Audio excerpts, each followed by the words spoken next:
Hey, I am Merl and welcome back to Prairie Wings. I am working on the 69 Chevelle again. Yep, again. But in this video, I am going to be looking at a economical rear disc brake conversion. We'll be putting that in.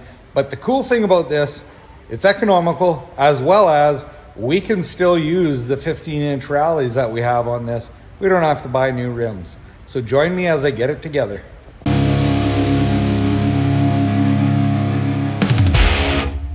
Okay, I have the rim and tire off, no big deal, but before you do anything, make sure you have your vehicle supported properly. I'm on a hoist and I have this rolling jack that goes in the hoist, but you would probably be jacking this up on some solid surface under the middle of the diff, and then when you jack it up, you'd be putting a couple jack stands as far out on the axle as you can get.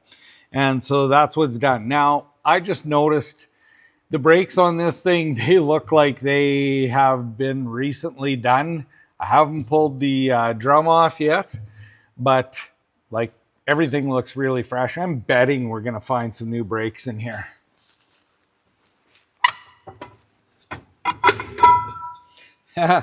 Absolutely. I think somebody did some burnouts or something because there's quite a bit of checking inside the drum. Doesn't matter. This stuff is all going to get trashed. The nice thing about this is if someone doesn't realize what the difference between a drum brake and a disc brake is, well, the drum brake, these brake pads are pushing out in here, and a disc brake has the disc on with the caliper clamping. These ones will fade. The disc brakes, they're more efficient. Anyway, let's get at tearing this apart. But before we do that, let's look at this new kit. We have chosen to use another Performance World kit. This is for a 10 and 12 volt rear disc brake kit. Now, this is a car kit, but the cool thing is it is good for 10 and 12 volt. So I've just taken a knife and sliced it along the edge of the box. These boxes are hefty, thick boxes. And look at that. We have a lot of stuff. And the nice thing in this kit is we have some instructions. So I will still walk you through the video, but we have some nice parts here that we are going to get putting on. So I'm going to unpack this, and as we put it on, we'll see what parts we have.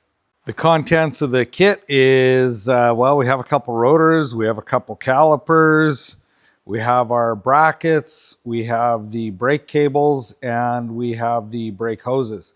Now, a quick note, if you're doing the four-wheel disc brake conversion, you're gonna wanna get an 1.1 master cylinder. So that's the size of piston in it. These guys have it all listed on their website, as well as you're gonna wanna change your proportioning valve to work with a four-wheel disc brake conversion. So anyway, that is all on their website, easy to find. I used a 1/2-inch socket, removed the 10 bolts out of the cover. What we're looking for in here is this pin. What we have to do is we have to get the axles out, and this is a C-clip differential. So this is a non-posi open differential, and all I need to do is, hopefully, it wasn't too bad, get this bolt out. I'm probably gonna have to put the vehicle in neutral to actually get this bolt out all the way. So I'll go do that and turn the diff. Having the transmission in park helps you hold it so that you can actually take and break this pin loose. Now, this pin, you're probably going to want to inspect what kind of shape it's in, so you'll have to pull this cap off. If you don't feel like it, you can just let that pin come out just with enough clearance. Now, I'm going to look at this pin. So this thing has got some wear in it. So I'm probably going to say that we want to, you could probably get away with this, but in this case, we're probably going to be changing this and this anyways. But that's not what we're after. So what we need to do now is we need to take and push the axles in. This has got C-clips in it. So what you want to do is you want to get a pretty good magnet and you want to put it on the end of the axle shaft. The stub is sticking in, and then you reach out to the outside and push in on the axle and pull that C-clip out. So the C-clip fell down instead of sticking in the magnet, but that's totally fine. C-clip is out and I can push that axle out. Hopefully this side's easier to see. So there's a C-clip right in there, and I'm just gonna put the magnet on it. Hopefully it'll catch it. And I push that axle in enough to get this C-clip out. Now, you want to be careful that this diff doesn't fall apart on you now. And all you have to do is pull the outer edges out of the axle now from the outside, and your axles are free to come out of this diff. So you want to be careful because there's a seal in here, and it looks like these seals were just changed. You don't want to drag this axle shaft on that seal. So be very careful that you're not damaging the seal when you're pulling this out. The other thing is you're going to want to look at your bearing surface. Make sure that it's in really good shape. So you can pop those seals out if you need it and change it. But in this case, this looks like someone just did this job. Back under the car, we know that we are putting new brake cables on. So the drums are off. We are going to have a ton of play. We probably don't even have to back the front end off, even though you're going to want to have that soaked up and ready to go. But with the drums off, there's going to be a lot of pull on this. So to release these, I mean, it's pretty simple. And then we just got a clip here that we have to pull out. And these cables, they will stay with the drums. No big deal. They're going to be garbage. This I'm going to leave hanging on the front part of this cable here so I don't lose it. Just for reference, this is the clip that goes in there. You just pop it out with a screwdriver, and then this cable is free to come out. So we have 4 bolts holding this backing plate on. There's nuts on the back. So you're going to need a 9/16 wrench. And you're going to want to blast these out of there. I almost got ahead of myself here. You're going to want to take a 3/8 flare nut wrench and break that brake line off the back of the wheel cylinder. Now, make sure you have a container underneath because you're going to have brake fluid coming out of here. So I'll get this off and then we'll finish taking the bolts out of the axle.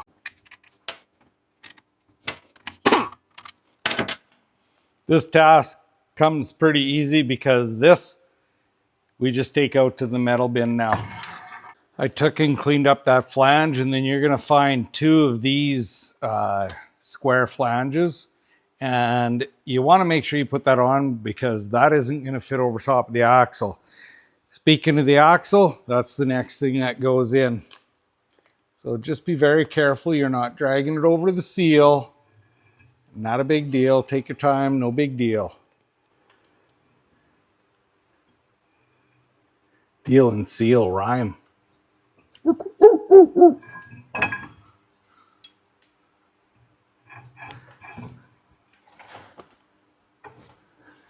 Okay, now I'm going to take and put that differential back together. Just push the axles in, C-clips in, pull the axle out. Do the same to both sides and get that diff wrapped up. GMA bodies came with standard shocks. They were in line in the back, and they also had a staggered shock setup. So if you didn't know what you had and you just ordered a rear disc brake kit without paying attention, you might have got the wrong kit, because where they're staggered shocks, the bracket mounts caliper in the back. These calipers mount ahead and up. So if you have that staggered shock, you do not want these mirror image brackets. But if you look, these are identical mirror images of each other. And so you got to make sure you have the right bracket. They're only going to fit on one way. And we're going to be dealing with that brake line in a bit. These brackets also came with a bag of bolts, and that bag with bolts in has 6 bolts. Well, there's 4 on each side on the flange, so that requires 8 bolts. That was a plan. I don't think that they had made a mistake with that. Actually, I'm pretty sure if you're reading these instructions, you're going to find that you're going to take one of the factory bolts and you are going to reuse it. I'll get this all tightened up. We'll carry on. Next thing, super, super important step. First of all, you want to make sure that there's no junk on here. I mean, this has got some surface struts and so on going on, but on these GM axle flanges, so the rotor is hub centered and the rotor has a tiny little chamfer in here. On some of the axles, there's a step on them, and that little step on these can be bigger than what the chamfer is. So when you're putting the rotors on, if I put this on and I were to tighten the nuts without double checking, this rotor, you would end up having your wheel coming loose. This is super, super important. I'm just going to grab a pick and show you what I mean. Even if I were to take and bolt this on and try and suck this down, it's never going to go on. If I push this on all the way and I take this super small pick, I can stick it in there, and not just stick it in, there's quite a bit of room. So I guess you could take a grinder and make this chamfer a little bit deeper. What I'm going to do is I'm going to measure this chamfer or this step where it is, and I'm going to spin this in the lathe and machine this out. I'm going to go a little bit further than what I need. You definitely don't want to go out to this outside edge. This definitely has to be flat against that axle. I'd say this is probably, there's a lot of important steps. This is one of the most important. So hopefully you can see I just took and machined a small amount out of there. I mean, it didn't take a whole bunch. Pretty easy to get.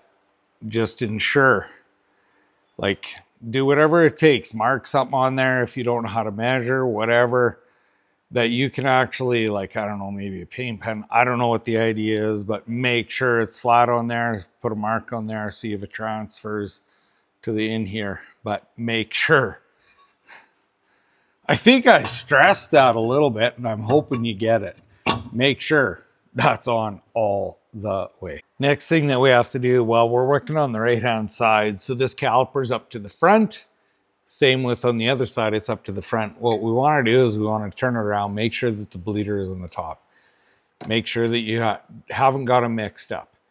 Next thing that you're going to want to do is, if you look at this, while this inside pad has a spring clip holding it tight, but the outside pad, it has definitely got lots of play in it. So what needs to happen is you take this over to the bench, sit it on here, and you want to tap these down until it is a very, very snug fit. If you don't do that, you're going to have rattly, squeaky brakes.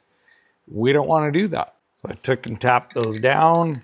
We want to get them in the top there, and then in this side here, if you can see, they aren't just falling in place anymore. I am going to have to squish those in. That's how you want that to fit. There is no rattle. They're not going to fall out.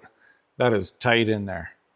This kit doesn't come with it, but you're going to want to give these light coating of brake lube. It's actual lubrication for these slide pins. As well, these bushings here, you're popping those out, putting a little bit of lube on there. You don't want this thing to seize up. So the next thing that we're going to talk about is we're putting these calipers on, but are they centered? Well, this is a kit, aftermarket kit, and they're always needing slight adjustments. Everything pretty much is not a bolt-on when they say they're a bolt-on. These don't claim to be a bolt-on, and they have shims. So If this caliper bracket isn't centered in the caliper, you pull the bolts off. Now, when I went and put these on, I actually have new 3/8 fine thread nuts to actually mount these, but you can use the old fine thread nuts off the bolts that came with, or that were in the car. If I could get my words right. Now, what I'm wanting to do is put this caliper in here, and we're just going to take a look and make sure it is centered. So when I throw the caliper on,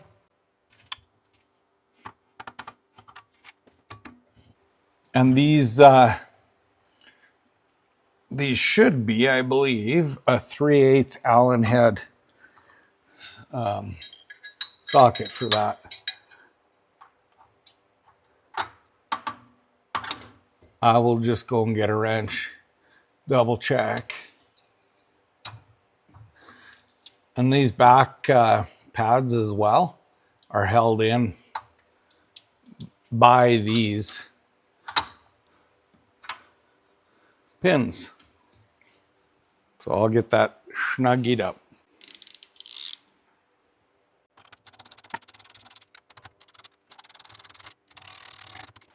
Now all I want to do is make sure my caliper is centered. If it's not, I can add those shims. These calipers are absolutely perfect, beautiful. No problems whatsoever with them. So I'm going to pull these off and then get my lock nuts put on here, get this back together. The park brake that comes in the kit, now if you're going to notice, the ends are actually the same. And what you're going to want to do, get ready, don't slap yourself in the face with these because they're wound up and want to be straight. First thing you're going to want to do is grab these clips off of here, because you're going to need them to put them in. That's what's going to hold these in. Now, the original park brake cables that we took out, this is going to go in the same spot. It's just not using the big old slide clips. Kind of like the fork that goes in, we're not using those. Now, these cables on the original stuff, the cables pulled through the bottom here and went over top of here. On these ones, the cables are going to be going in the back of the mount and looping around and going straight in. So I'll get set up here. I'll lower this down so that we can film it a lot easier. The key with this is to be able to get the E-clip in, because there's a groove right on the end of there, is push that in so it's completely in all the way. And then these E-clips, they push in.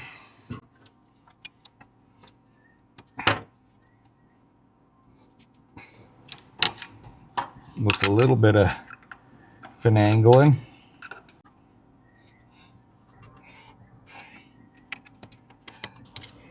Okay, we are in. Without that zip tie in there, you'd be fighting with that spring. So the zip tie holds that spring out of the way to be able to get that into the groove. And then the next thing you're going to do,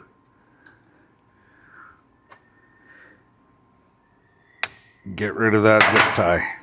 Okay, now the cable coming out the back here has to make a really hard turn. So it has to go in behind the shock and between the spring and the stopper, and then pulls through here. So as you pull it through here, you're going to want to put it through the original hole. Make sure you don't get it into that spring too heavy like I just did.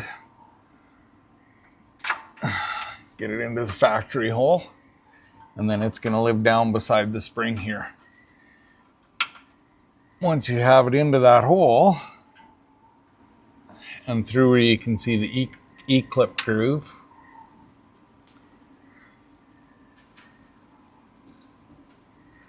there's probably some junk on the other side of that there. No, we're good now.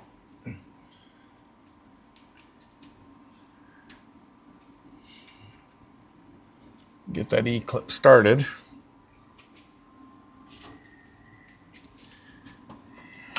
just take some adjustable pliers. Make sure it is in place. Then again, you grab your factory end, you put it through, and then on the other side, you're going to do the exact same thing. Now, to get this done, you're probably going to have to back the cable way off. And at this point, where we are with this, you're going to have to readjust your park brake cable. You can follow the instructions for that. Okay, so we have some nice brake hoses here. And the kit comes with some tabs that we can reattach how these brake hoses are. Now, if we look at these hoses, they're going to be identical side to side. So it doesn't matter which side you put these on. Now, they're what's called a banjo fitting. And that banjo fitting, if you look up in here, we are going to be pulling this plug out, putting the banjo fitting in, and I'm just going to do that off camera. And then I'm going to route the brake lines, because you could potentially use the original brake lines. They come along the diff along the backside and they join up to here. But what I'm going to do is I'm going to run new brake lines, and I'm going to mount the brake lines probably on the fore side of the diff here and go up around the back there. When I get this done, we'll take a look at it.